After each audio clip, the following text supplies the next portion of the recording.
Hello everyone! Luto tayo na. Welcome to my video guys. Ayan. Nagluluto ako guys ng hipon, yung tira kahapon. Gigisa ko na lang siya. Hindi ko na siya lalagyan ng mga gulay.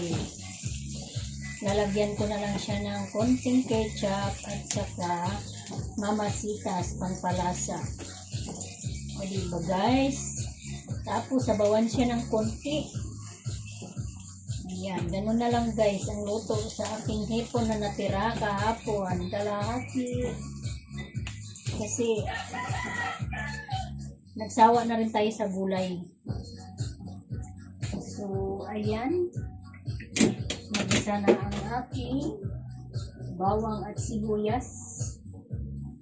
So, ilagay na natin yung ating hipon. Ayan. Kasi naman sa aming dalawa guys, mag-partner. Ayan. Isang kainan na lang namin yan. So, lagyan natin siya ng black pepper. Ayan din, meron tayong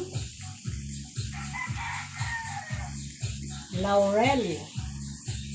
Lagyan natin ng kapirasong laurel.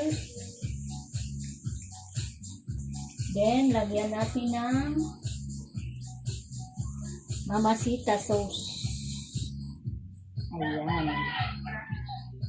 Pampalasa yan, pampalasa. Lagyan ko lang siya ng ketchup para magkakulay.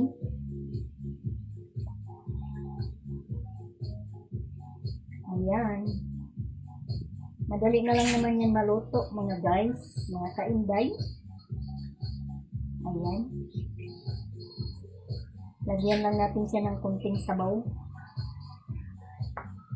Para mayroon man lang tayong may sabaw sa ating kanin.